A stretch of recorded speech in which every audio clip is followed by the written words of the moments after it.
जय श्री कृष्ण यारा। भाई सो हम लोग कंटिन्यू करते हैं और आगे बढ़ते हैं आज की हमारी रीडिंग के ऊपर। सो मैं बिना डीले के स्टार्ट करता हूँ। Women conceal despair.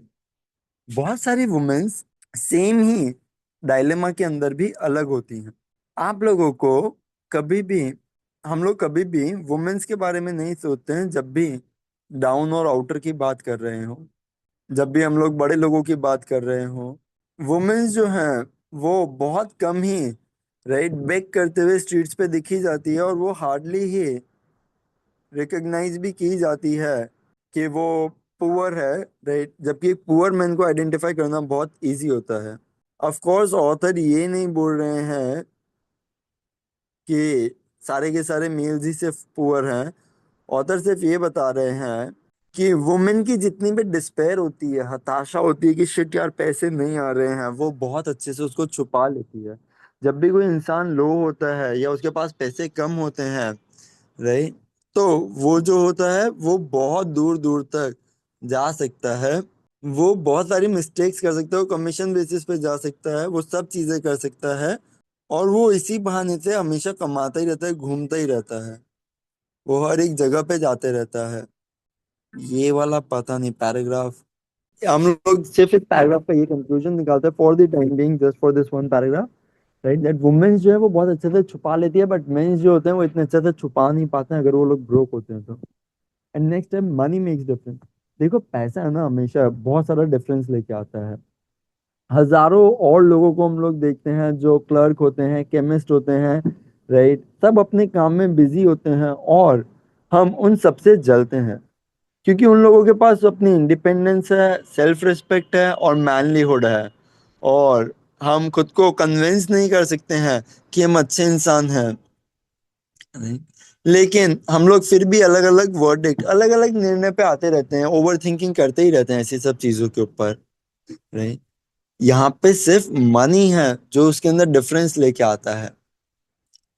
थोड़ा सा अगर इसको और पैसा मिल जाए, अगर ये इतना ब्रोक नहीं रहे, तो ये वापस से अच्छा इंसान बन जाएगा। कुछ एम्प्लॉयज बहुत ही शॉकिंग एडवांटेज लेते हैं उन लोगों का जो लोग थोड़े से पुअर होते हैं। जितनी भी एजेंसीज होती हैं वो बहुत ही कम वेजेस देती है पुअर लोगों को। क्यों? क्योंकि पुअर लोगों को और पुअर बनाया जा सकता है। तो ऑथर के पास एक वांट ऐड आई थी लोकल पेपर की। वो डिमांड कर रहे थे क्लर्क, एक अच्छा क्लीन पेनमैन जो फोन कॉल ऑर्डर ले सके सैंडविच शॉप के लिए 11 बजे से 2 बजे तक दोपहर के। $8 अ मंथ। तो ऑथर बता रहे हैं $8 अ वीक भी नहीं बट अ मंथ। एड ये भी बोल रही है कि रिलीजन आपको बताना पड़ेगा। आप देख रहे हो कितना ज्यादा किसी को नीचे गिराया जा रहा है। और वो भी, वो किसके लिए मांग रहे हैं? एक उन्हें अच्छा आदमी चाहिए, गुड क्लीन पेनमैन, नहीं, लेकिन आप उसको सिर्फ 11 रुपए 1 घंटे के हिसाब से दे रहे हो और वो भी उसके रिलीजन के हिसाब से। लेकिन गरीब लोगों के साथ यही होता है। Money makes difference. क्रिटिसिज्म का फियर। जैसे रिलीजियन, कैसे ये डर इंसान के अंदर आया ये तो कोई बता नहीं सकता है, लेकिन एक चीज जरूरी है कि ये डर बहुत ज्यादा मौजूद है। कुछ लोग ऐसा मानते हैं कि फियर तब आया था जब पॉलिटिक्स एक प्रोफेशन बन गया था। कुछ लोग ऐसा मानते हैं कि इसको ट्रेस किया जा सकता है पहले, जब वुमेन जो थे वो अपनी वेयरिंग स्टाइल के अंदर, अपने फैशन स्टाइल के अंदर अलग अलग एक्सपेरिमेंट करने लगे, नहीं? लेकिन ये ऑथर, क्योंकि ह्यूमरिस्ट भी नहीं है और कोई एक भविष्यवाणी वाला भी नहीं है, ये इस बेसिक फियर ऑफ क्रिटिसिज्म को इंसान के इनहेरिटेंट नेचर के अंदर ही दिखाना चाहते हैं कि ये हमारा स्वभाव ही है। और इसी से ही हम लोग लोगों के ऐसे हैं कि कुछ बुरा नहीं करते हैं, राइट। हम लोग लोगों को ऐसा होता है क्योंकि हमारे कैरेक्टर को क्रिटिसाइज किया जाएगा। ये एक बहुत नोन फैक्ट है कि एक इंसान उस इंसान को जरूर क्रिटिसाइज करेगा जिससे वो चुरा रहा है। वो पॉलिटिशियन जिसको ऑफिस चाहिए, वो अपनी वर्चुअल क्वालिफिकेशन नहीं, लेकिन डरा के अपने ऑफिस लेगा। ये फियर ऑफ क्रिटिसिज्म है, ये बहुत तरीके के फॉर्म्स लेता है, और ज्यादातर जो होते हैं वो छोटे और एकदम पिद्दी पिद्दी से होते हैं। जैसे गंजे लोग जो होते हैं वो और किसी रीजन से गंजे नहीं होते हैं, सिर्फ फियर ऑफ क्रिटिसिज्म से होते हैं। उनका सर जो होता है गंजा हो जाता है क्योंकि वो लोगों ने टाइट फिटिंग बैंड्स पहनी होंगी, हैट्स पहनी होंगी, जो हेयर के रूट्स के अंदर सर्कुलेशन जाने नहीं देते हैं।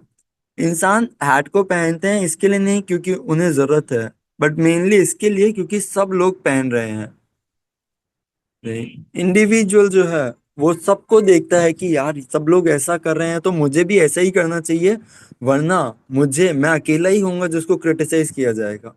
इन औरतों को शायद ही, रेयरली ही कोई औरत होगी जिसको गंजेपन की बीमारी हुई होगी या थिन हेयर्स की, क्योंकि वो ऐसी हैट्स पहनती है जो उनके हेड को लूजली फिट करे। राइट, क्योंकि वो सिर्फ ज्वेलरी की तरह हैट पहनती हैं। लेकिन इसका ये मतलब नहीं है कि वुमेन जो है वो फियर ऑफ क्रिटिसिज्म से बची हुई है।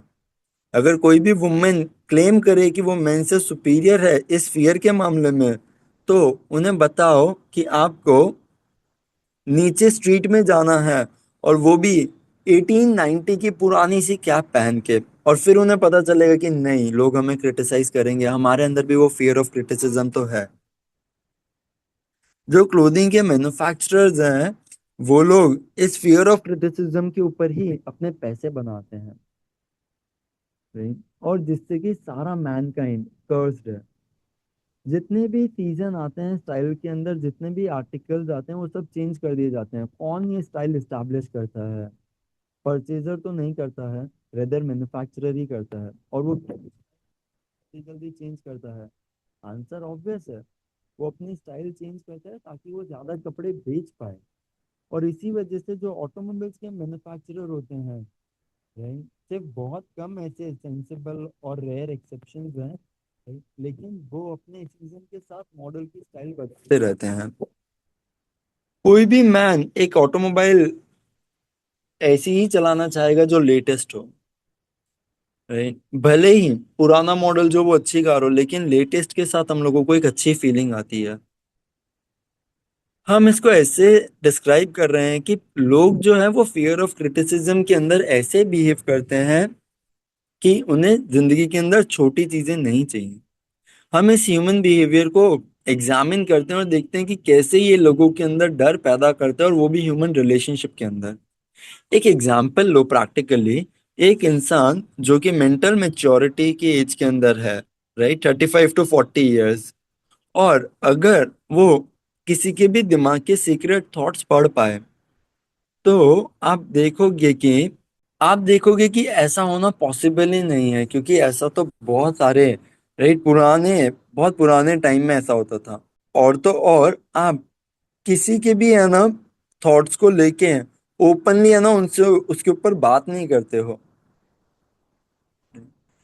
लोग बहुत बार अगर उन्हें फोर्स किया जाए ना, तो वो रेदर झूठ बोल देते हैं कंपेयर टू सच। लेकिन जब से साइंटिफिक डिस्कवरी और एजुकेशन हुई है तब से चीजें बदल गई है। क्यों एक एवरेज पर्सन इस एनलाइटनमेंट की एज के अंदर भी, राइट, अपनी जो झूठी कहानियां होती है उनके डिसबिलीफ से मुकरता नहीं है। राइट, और ये इन सब का बेसिस जो है ये हम लोगों को कुछ साल के पहले के रिलीजन्स में मिलता है। और इसका रीजन ये कि है कि फियर ऑफ क्रिटिसिज्म। ज्यादातर मेन और वुमेन जो हैं उनको इस हद तक दिया गया है कि अगर उन लोगों ने अपना डिसबिलीफ बताया घोस्ट के अंदर, तो घोस्ट उन्हें ही परेशान करेंगे। और हम लोगों ने एक ऐसी कॉन्शियसनेस डेवलप कर ली है जिसको हम बोलेंगे फियर क्रिटिसिज्म, जो क्रिटिसिज्म से बहुत डरती है। एक टाइम था, और वो भी बहुत पुराना नहीं, जब क्रिटिसिज्म के अंदर बहुत पनिशमेंट मिलती थी। क्रिटिसिज्म का मतलब होता था एकदम पनिशेबल ऑफेंस। आज भी वो कुछ कुछ कंट्रीज के अंदर तो है ही है। क्यों एक एवरेज, सॉरी, क्रिटिसिज्म जो है वो इंसान से उसकी जो इनिशिएटिव, राइट, पहल करने की जो एक स्किल है उसको छीन लेता है। उसकी इमेजिनेशन की पावर को डिस्ट्रॉय कर देता है, क्योंकि वो सोचता है मुझे कुछ ऐसा सोचना पड़े जो सबको अच्छा लगे। उसकी इंडिविजुअलिटी को लिमिट कर देता है, उसके सेल्फ रिलायंस को ले लेता है, और इतने हजारों, लाखों के अंदर उसको डैमेज करता है। पेरेंट्स जनरली उनके बच्चों के ऊपर इतना ज्यादा इतनी बड़ी इंजरी करते हैं जब वो उन्हें क्रिटिसाइज करते हैं। एक मदर जो है एक लड़के की, वो उसे पनिश करती थी हमेशा, एक कि तुम जो है वो बहुत ज्यादा तड़पोगे इससे पहले कि तुम 20 के हो जाओ। राइट, और उसको 17 साल की एज के अंदर उसको मिलिट्री के अंदर लेके चले गए थे। क्रिटिसिज्म एक ऐसी सर्विस है, राइट, जो हर एक जने को बहुत मिलती है। हर एक जने के पास इसका स्टॉक है, और अगर इस स्टॉक को है आगे दे दिया जाए, राइट, तो बहुत दिक्कत हो जाती है, भले ही फिर वो दिक्कत आपने बुलाई हो या ना बुलाई हो। आपके सबसे नियरेस्ट रिलेटिव्स जो होते हैं ना, वही आपके सबसे बुरे ऑफेंडर्स होते हैं।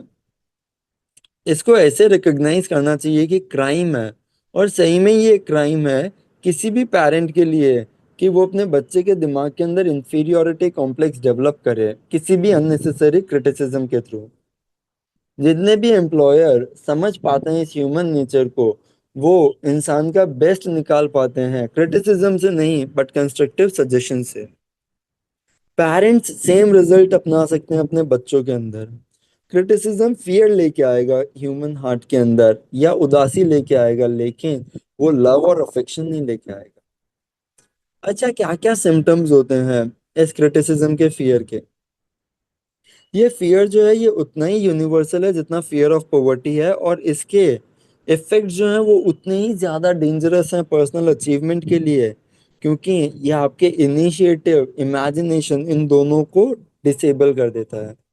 कुछ कुछ जो मेजर सिम्टम्स हैं इस फियर के, वो हैं, पहला, सेल्फ कॉन्शियसनेस।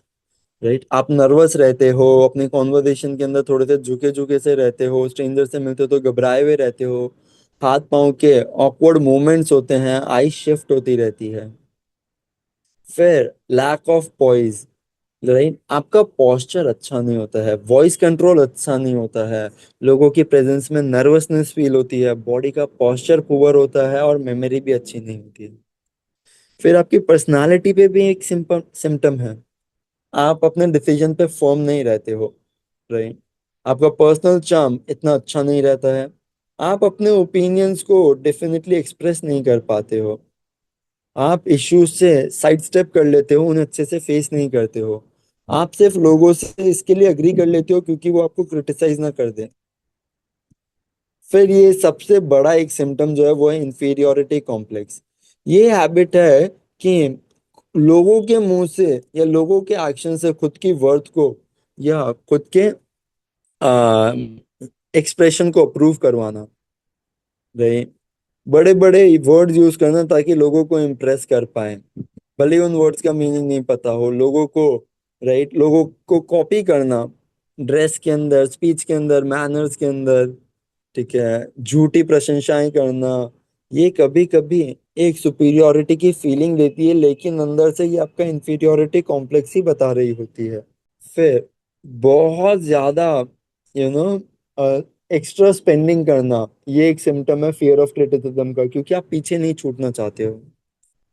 फिर इनिशिएटिव नहीं लेना, क्योंकि आपको डर है कि अगर मैंने इनिशिएटिव लिया और वो सही नहीं हुआ तो लोग क्या बोलेंगे। राइट, इससे तो लोगों के ओपिनियंस जो हैं कभी शायद पॉजिटिवली नहीं आए, तो आपको डर लगा रहता है। Right, lack of ambition. आपको ऐसे लगता है कि आप डिसीजन स्लोली लेते हो, आपको लेजीनेस रहती है, आपको खुद को मनाना पड़ता है चीजें करने के लिए, आप लोगों से इन्फ्लुएंस हो जाते हो, और लोगों के पीछे रेदर क्या करते हो, उनकी क्रिटिसिज्म करते हो, उनको क्रिटिसाइज करते हो, और उनके चेहरे के ऊपर उनकी प्रशंसा करते हो। ये हैबिट जो है, इससे आप जरूर से हारोगे, और ये हैबिट आपके कैरेक्टर को, लोगों को सस्पिशियस बना देता है, और इससे आप कभी भी खुद की मिस्टेक एक्सेप्ट भी नहीं कर पाओगे। Okay, nice.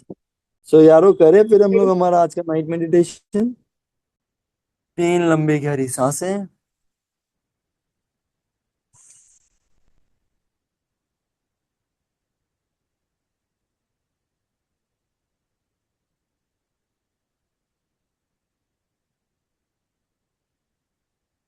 I am rich, I am rich, I am rich, I am rich, I am rich, I am rich, I am rich, I am rich, I am rich, I am rich, I am rich, I am rich, I am rich.